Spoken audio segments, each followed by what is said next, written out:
Can you see the cold air? Because I'm freaking cold. Happy Thanksgiving, everybody. You know why I'm so smiley? Because I'm at home. And when I say at home, I mean at my parents' house, because that's what I call home. Here for Thanksgiving. What is this?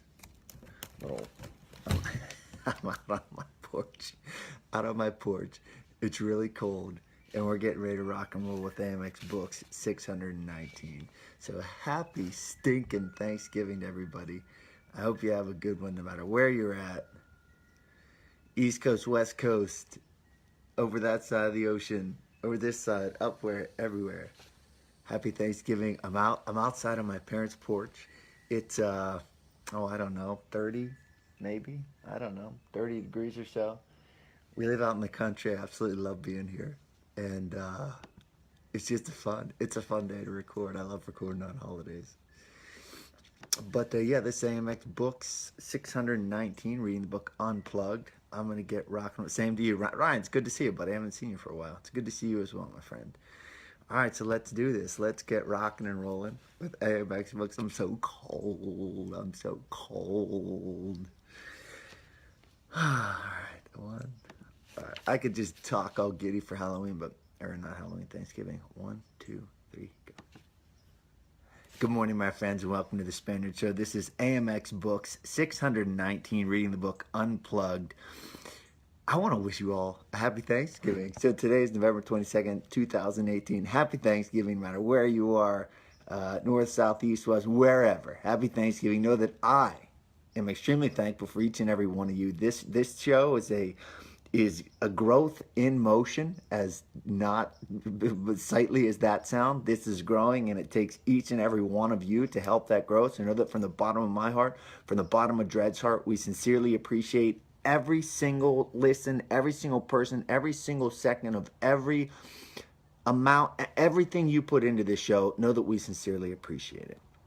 Let's dive into AMXbooks 619. So there's a super pertinent idea that I constantly have to remind myself. Look, I'm a forward thinker. I'm always thinking improvement, right? How can I get better? How can I win? How can I be the best? How can I be the champion? What area can I improve? All kinds of self-reflection, all kinds of introspection. But I constantly have to remind myself of this, quote, when we get fixated on textbook form or hanging on a certain guru's every word, we're no longer growing, but only adhering. Think of that. So there's a dichotomy that exists here. Remember the book, The Dichotomy of Leadership, where we dive into these ideas that you have to go this way, but if you go too far that way, it becomes retroactive and a negative return. It's that idea that if we get too fixated on textbook form, right, perfection, too fixated on perfection, then that equals inaction because you don't do anything. It's paralysis. If we hang on to a certain gurus everywhere, we're no longer growing but only adhering. There's a Bruce Lee quote that he mentions in the book that says this, quote, the man, the living creature, the creating individual is always more important than any established style or system. There's also a great quote by Bruce Lee, which I absolutely love, and I see this becoming one of the things that I cite over and over. Quote, absorb what is useful, discard what is not, add what is uniquely your own. Look, in whatever area you're seeking to improve, whatever thing you're seeking to master, whatever transformation you're seeking to undergo, absorb what is useful, discard what is not, add what is uniquely your own. There is no one right way in anything, no one right way, no one perfect way. And I'm as guilty as anyone adhering to a certain guru's word, but you almost have to give yourself up to learning, but at the same time remind yourself, hey, check yourself, Spaniard, check yourself. Make sure this is good. Take a step back, learn, be open, be aware that you're learning, right? Learn and be open and be aware that you're learning. There's a dichotomy between being influenced and influenced too much. Tread that line carefully. Now let's refer back to Alex Honnold. So I talk about Alex Honnold. I recently saw his documentary in the theaters, Free Solo. I recently bought his book, Alone on the Wall. I've heard numerous interviews with him. So he's a free solo climber, right? Free solo means they climb out really, really high cliffs without anything on them. They fall, they die. You slip, you fall, you die. That was a quote that I got from one of his references. You slip, you fall, you die. It's actually in this book as well. So one of the things that the authors talk about Alex Honnold is this. And remember, you can't put the cart before the horse.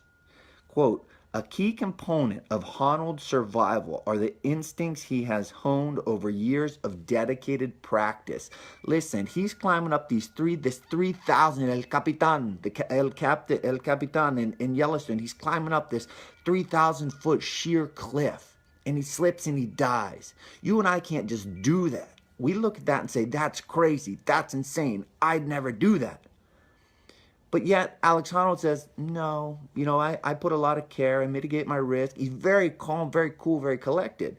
And what the authors are telling us is a key component of Honnold's survival are the instincts he has honed over years of dedicated practice. And when I say years of dedicated practice, when I sit here and I can tell you, if you haven't seen Free Solo, and I'm sure what I'm going to learn in his book, Alone on the Wall, dedicated years of practice, that doesn't just mean an hour a day, that is his life. The man lives at times still in a van.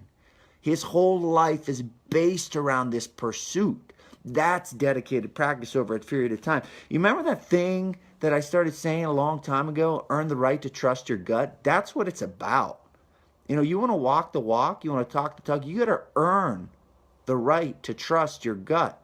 It's like treading this line between, do I really know? Have I really earned the right to trust your gut? Look, you'll know when you've earned the right to trust your gut. You've got to do the work. You've got to put yourself out on the battlefield, or you've got to put yourself around people who put themselves out on the battlefield. Learn the right to trust your gut, to really, really, really know if you need a rest because your soul is tired, or if you're just kind of sleepy and a little cranky and you should really get off your butt.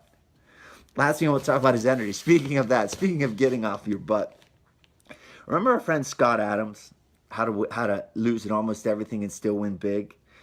Creator of Dilbert cartoon, author.